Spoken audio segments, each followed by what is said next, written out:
Hoje vamos falar aqui no nosso estudo, hoje vamos falar aqui no nosso estudo sobre esse tema, despreocupação com o inferno. Ninguém falou mais sobre o inferno que o Senhor Jesus. Ele sabia que o inferno é um lugar cheio de almas que, em vida, eram bem intencionadas, mas nunca temeram ao Criador, ou nunca deram crédito à sua palavra. Antes, viveram de pecado em pecado, e por isso se perderam eternamente. Para evitar isso, o Filho de Deus alertou que a chance de escapar do inferno só acontece em vida.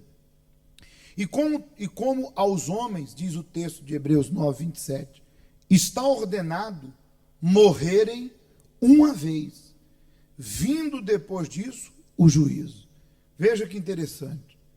Eu e você, antes de conhecer o Evangelho da Paz, antes de calçarmos os nossos pés com o Evangelho da Paz, antes de descobrir a luz, que é a palavra de Deus, nós éramos ignorantes com respeito à vida após a morte. Eu lembro que certa vez minha mãe estava acendendo velas, dia de mortos, né? E eu perguntei, para que é essas velas? E ela dizia, isso aí é para iluminar a alma do seu avô. Quer dizer, o que a gente entendia é que muitos mortos estavam precisando de luz, outros estavam com Deus, outros estavam em agonia, e cada um contava o que queria. Mas quando você descobre a verdade que liberta, você entende que todo ser humano tem uma alma. Cedo ou tarde, quer na vinda de Deus, de Jesus, sua segunda vinda, quer na minha morte, cedo ou tarde eu vou encontrar-me com o meu destino. Como acabamos de ver, ou uma vida eterna com Deus, que é a salvação, que Jesus falou para Marta, né?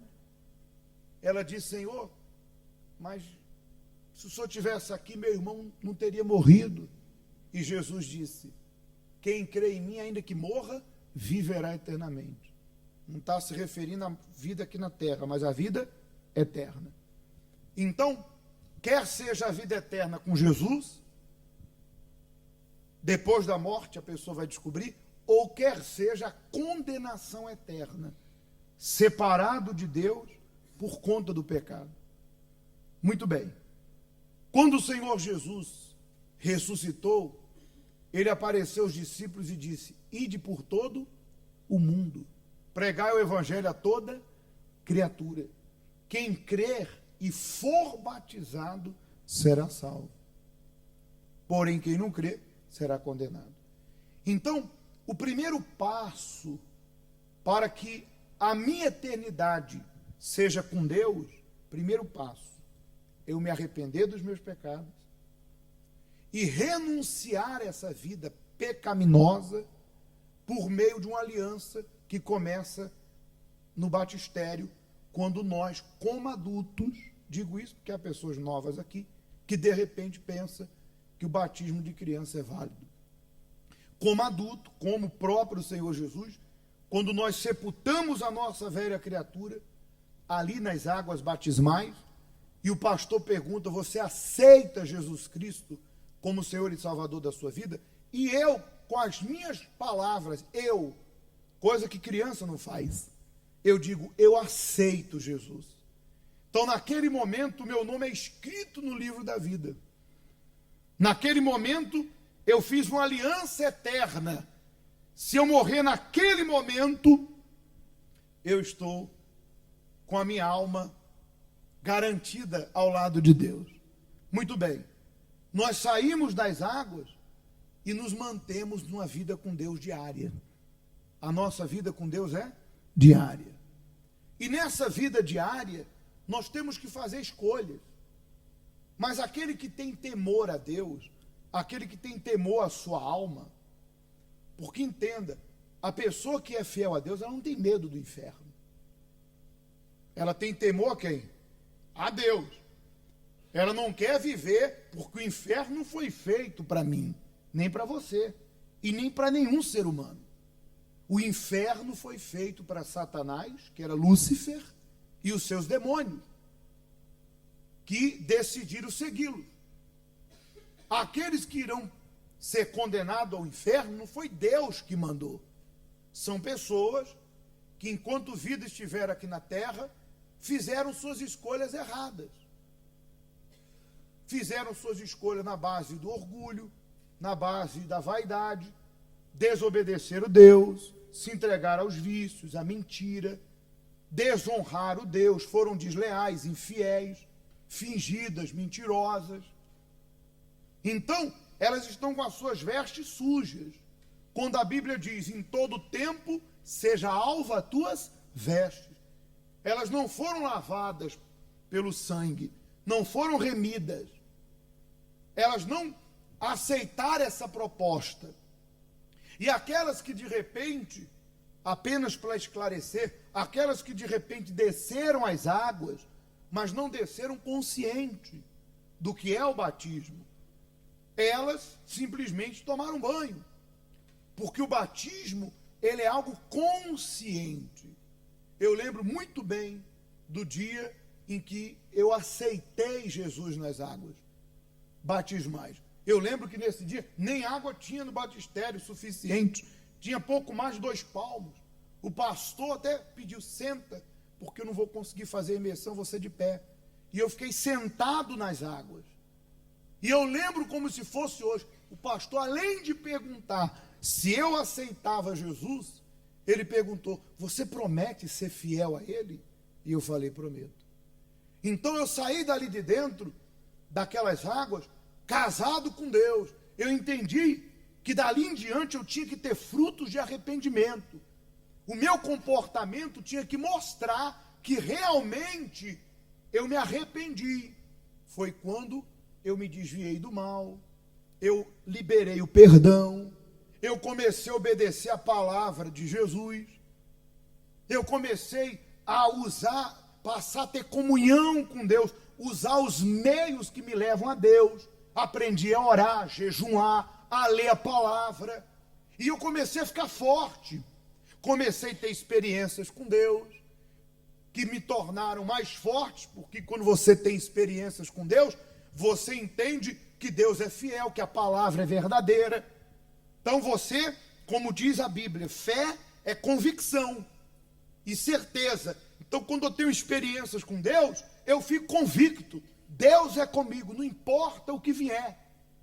Se eu não vencer hoje, vou vencer amanhã, semana que vem, mas Deus não vai me desamparar.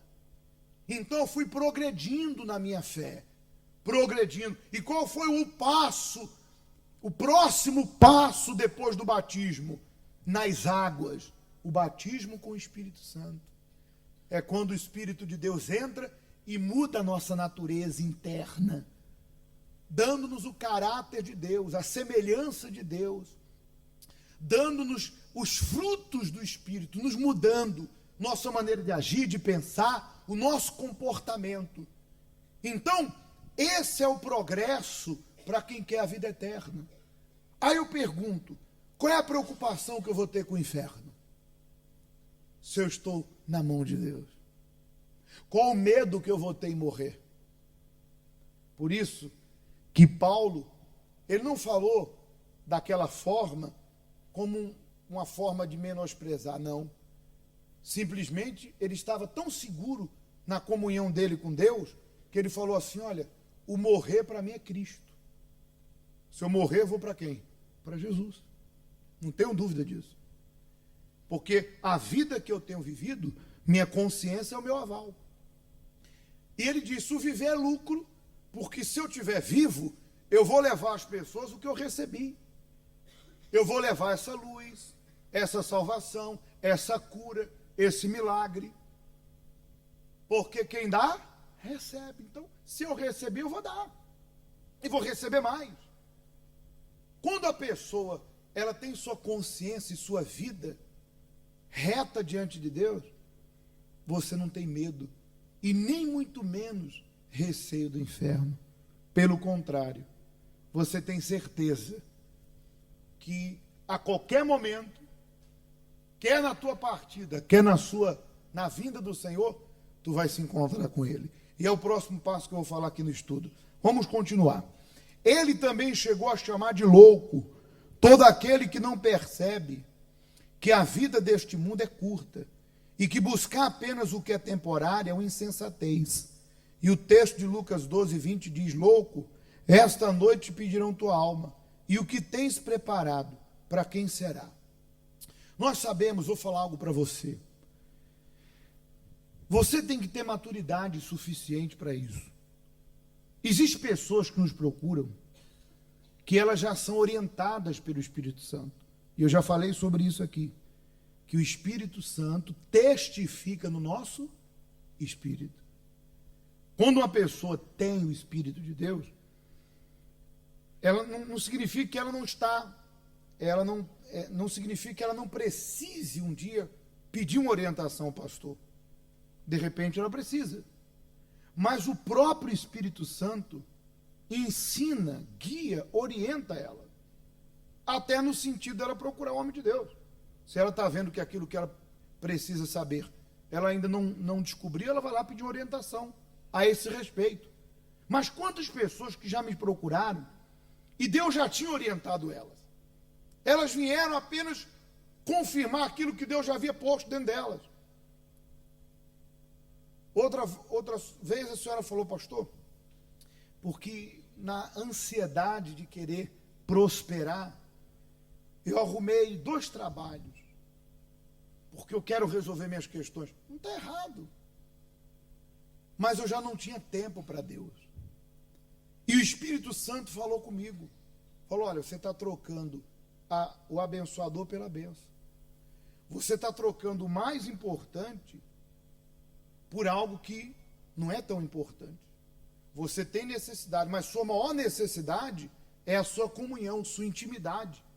Minha vida depende da minha comunhão com Deus. Minha vida depende da minha fé.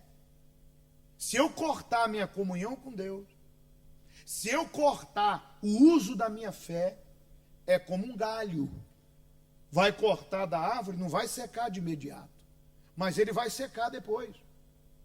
Então a pessoa que começa a deixar de buscar a Deus e pega o tempo de Deus e dá para outra coisa, e ela já não tem tempo para Deus, porque ela alega que ela precisa pagar isso, aquilo, resolver isso ou aquilo. Tudo bem, não tiro sua razão de você resolver seus problemas, mas digo para você que você está errado em colocar Deus em segundo lugar e pegar o tempo de Deus e dar para aquilo.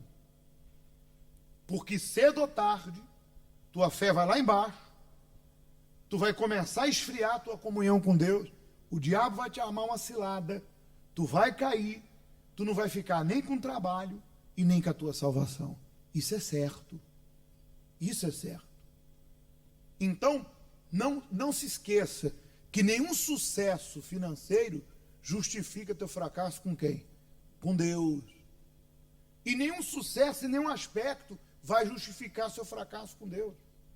E outra coisa, nenhum sucesso ou nenhuma conquista material que está te afastando de Deus é bênção, é maldição.